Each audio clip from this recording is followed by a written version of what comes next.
Okay.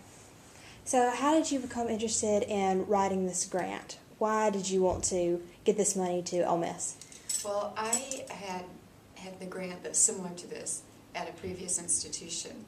And whenever I signed my contract to become a faculty member here at Ole Miss, I knew that that's something I wanted to pursue. I wanted to try to get the federal funding here to implement similar programming.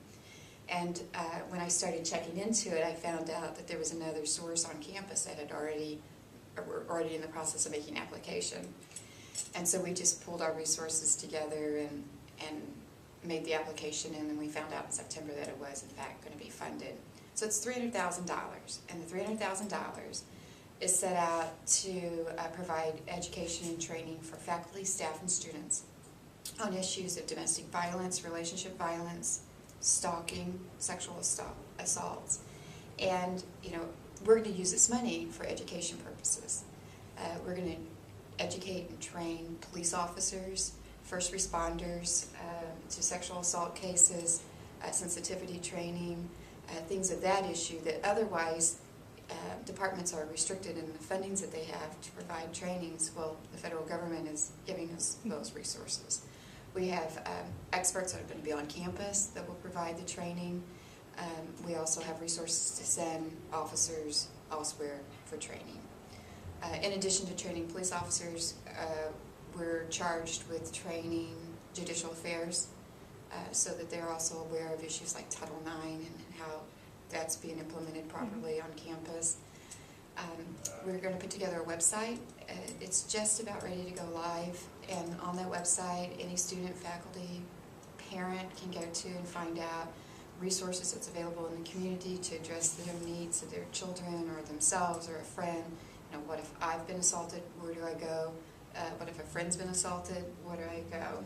And typically that's something that you might be able to call the police department and ask questions, but if you're a victim, you may be fearful of being accused of something, or, you know, a lot of victim blaming is associated with this. So this is a really safe venue for someone to go and get the resources. They may be inquisitive and they're not getting it elsewhere. Okay. So obviously there's a real need for it on campus. Okay. Why is it so important that we have this program here at Ole Miss?